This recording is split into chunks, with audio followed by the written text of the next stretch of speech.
Hello everyone, I'm Teresa and today I'm going to talk about the Major Arcana card number 10, Wheel of Fortune.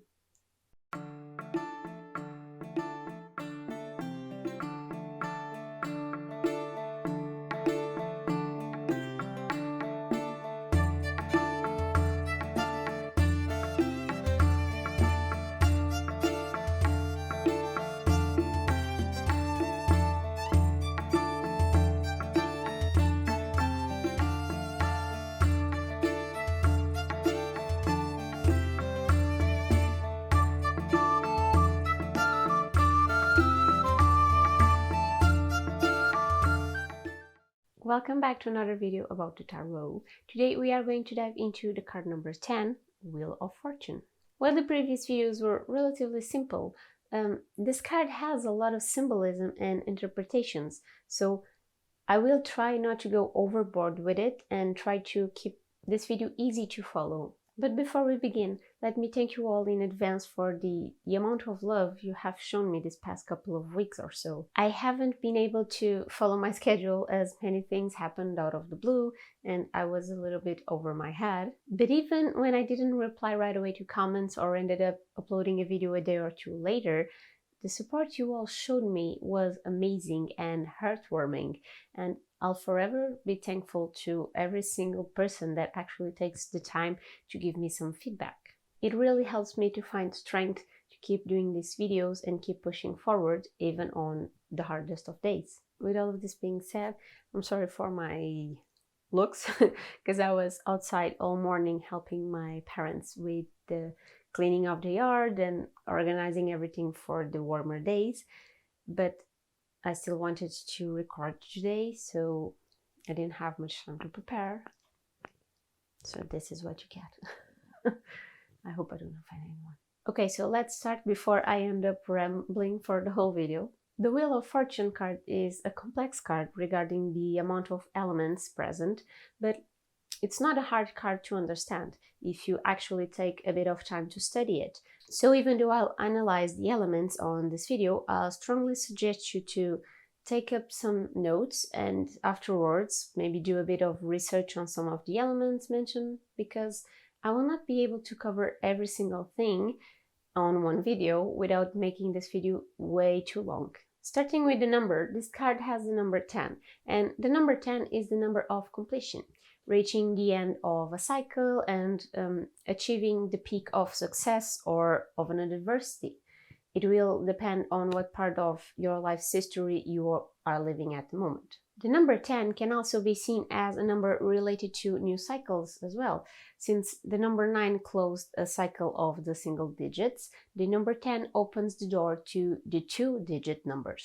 And if you had 1 and 0, you'll end up with 1, thus the number of beginnings. So this card is about ending and starting cycles, the cycles that keep moving on our lifetime like a wheel. So let's see what we can point out by looking at the card. So most obvious element is obviously at the center of this card is the wheel that has letters and symbols. On the outer side of this wheel there is a snake and a creature with the body of a human but with the head of a dog. On the top of this wheel there is a sphinx holding a sword. And on the corners of this card there are 4 creatures holding books. The sky is blue with grey clouds. I've kept it simple, but each of these elements have a lot to talk about. So let's start with the wheel. The outer layer of this wheel has letters and symbols. The Roman letters, we can immediately recognize the T-A-R-O, and this can help form many words. Tarot, Torah, Ator, Rota, Orat.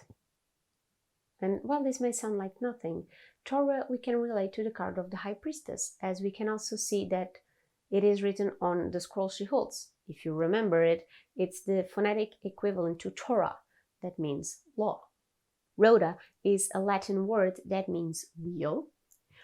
Orat, it's also Latin, it means speak. And Hathor is an Egyptian goddess, but her name is also written with 2 H's, Hathor. The occultist Paul Foster Case ordered these words to form the following sentence: Rota, Tarot, Orat, Torah, Hathor. which if we translate would mean the wheel of tarot speaks the law of Hathor.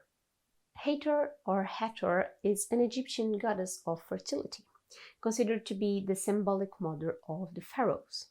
She was sometimes drawn as a cow or a woman with cow horns, and this is another way to connect her with the maternal symbolism. The symbols between each of these letters are letters as well, but they are Hebrew letters. They can be transliterated to the acronym YHWH, referring to Yahweh, the God of Israel. The middle layer of this wheel has alchemy symbols. The top one is for Mercury, the bottom one is for water, the right one is for sulfur, and the left one is salt. While water is an element present on the four classic elements, water, air, earth, and fire, the other three elements are part of the three primes, or tria prima. This was a concept created by the alchemist Paracelsus, and he claimed that these three elements were all part of the bodies, the materials. Sulfur is the flammable element that is representative of the soul, the emotional. Mercury is the volatile element. It represents the mind or mental or psychological capabilities. And salt is the solid element that represents the body, the physical. So we can say that this part of the wheel holds the body, the mind, the soul, and the element of the emotions that submerges us into the unconscious. The center wheel is representative of the wheel of Dharma, or Dharma chakra, that I spoke about on the card of the chariot. This 8-pointed wheel comes from Buddhism and Hinduism, and is the wheel that, if or when turned, brings massive changes. Now moving on to the creatures outside of the wheel. Below the wheel, we find a creature with the body of a human, but the head that looks like a dog. This can be directly linked to the Egyptian god Anubis, the god of death, of afterlife, and the underworld. He hated souls of the departed and judged whether they were worthy to enter the realm of the dead or not by weighing their hearts. So in a way, Anubis aided those departed to enter a new cycle. It's a way to letting us know that we need to go through death to start a new life. This obviously doesn't need to be a physical and literal death of a person. While we grow up and move through life, we face death several times, even if we don't actually notice it. We are not the same person we were a year ago, 10 years ago, and so on. Between then and now, many things happened that helped shape us. New informations, heartbreaks, joyful moments. We are constantly letting the old self die in a way to welcome the new self. We also have a snake. Some consider this snake to be the Greek god Typhoon, which is the god of evil. He was considered to be so evil and so cruel that he was even seen and described as a monster by some. However, if we consider Egyptian mythology to follow up with the figure of Anubis, this snake could easily be seen as the god Nib Cow. I'll write it here. Which was a protective god associated with the afterlife as well. I personally like to see this snake not as evil, but as the moral choices we humans are constantly faced with, like the famous snake of the Garden of Eden that presented Adam and Eve a new path to choose from, a new hypothesis, a new choice. Moving on to the four creatures that frame the picture. On the top we have a winged human or an angel, and an eagle, while on the bottom we have a winged bull and a winged lion. And these four stand for the fixed zodiac signs that are Aquarius, Scorpio, Leo, and Taurus. This is a way to also have present the four elements. If you aren't aware, the zodiac signs are divided into three qualities: the fixed signs, the mutable signs, and the cardinal signs. So obviously Taurus is symbolized by the bull, and this sign is an earth sign, representing earthly possessions and wealth. The lion symbolizes Leo, a fire sign, representing passion and action. The eagle represents Scorpio, a water sign, representing emotions. And finally, the angel symbolizes Aquarius, an air sign that represents the intellect. This way we have a representation of the whole zodiac, the 4 elements, and we can even consider this to be a representation of the 4 suits that will be present on the Minor Arcana due to the link to the elements. A Christian version of these 4 creatures sees them as the 4 evangelists, explaining why they are holding books. On top of the wheel, we also have a Sphinx, which stands for knowledge and choice as well. See, this Sphinx is colored blue, stands in equilibrium on top of this wheel, and is holding a sword. Sounds confusing, huh?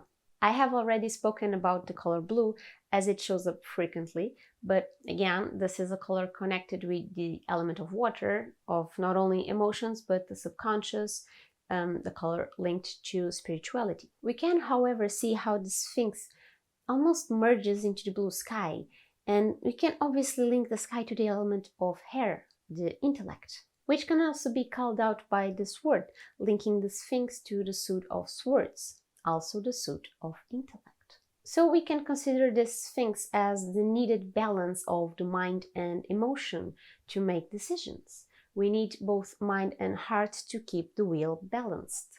If you consider the gray clouds as well, the color gray is very present on this card, just like the color blue. And gray stands for wisdom. So again, we have a balance of blue and gray, spirituality and wisdom, emotions and knowledge, unconscious and conscious. While this card isn't associated with a specific zodiac sign, as it has in a way a form to represent all of them, even if summed up, it has a planet association. It's associated with the planet Jupiter, the planet of abundance, purpose, optimism, growth. We can finally sit back and try to figure out what all of these elements mean when put together. The most used way to describe this card is to call it the karma card. What happens to us is directly linked to the actions we had. Our lives are in constant movement and change. One day everything goes smoothly, and then the next day the wheel turns and everything seems to fail. So on a reading, the Wheel of Fortune can be a sign that a turning of the wheel is upon you.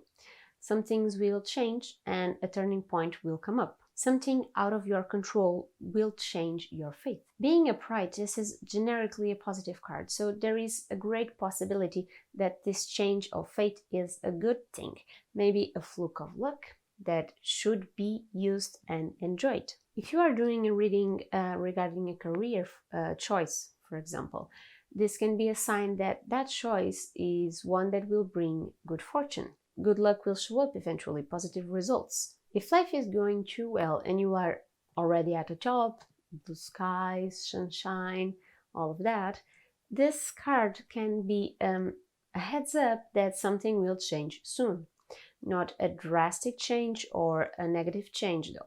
It may be that the sunshine will get a bit clouded, but it's still there. Basically, this is a card about change, and you will need to analyze how it interacts within a reading to better figure out what it means. Remember that while we control our actions, this is the karma card, so what we do creates energy that will later be out of our control, and it will affect us the same way. If we give out positive energy, that's what we will later get. Same thing with negative energy. It will come back to bite us in the butt. So keep that in mind. What goes around comes around, just like the spinning of the wheel. Now, moving on to the reversed meaning. As you know, the reversed cards can be read in many different ways, depending on your favorite method or how it better relates with the question. But generic meaning of this card reversed is that you are trying to spin the wheel against the natural flow, refusing to follow the current, moving against the flow. This doesn't have to be a negative thing, but it will make the journey much more difficult. Basically meaning that the path or choices that you are taking at the moment may be the ones that are most challenging, and you will encounter setbacks, but it won't prevent you to reach the desired goal if you really fight for it.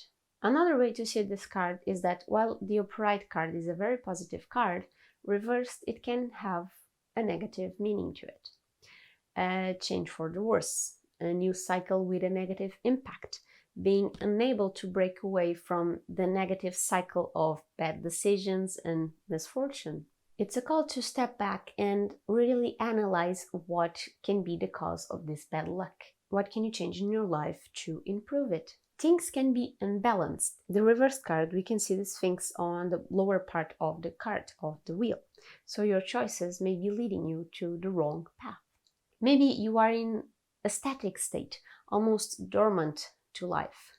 Being still won't prevent the wheel from spinning, but it will prevent you to live life to the fullest and to see the bright and positive side of the wheel. So stop fighting changes, fight your fear to move, and face the consequences of movement. It can bring a change for the better, but you need to act. Take responsibility for your actions and realize which actions will bring joy and sunshine. This is everything I have for the card of Wheel of Fortune. I hope you liked this video, then that it isn't too long or too confusing, since this card has a lot to explore, and the more you look into it, the deeper it gets. Even so, I tried to keep it pretty simple and easy to follow. Let me know your thoughts about it, and before you leave, remember to give this video a thumbs up and to subscribe to the channel. Thank you for watching and for being here. I will see you on the next video for another card. Stay safe. Bye.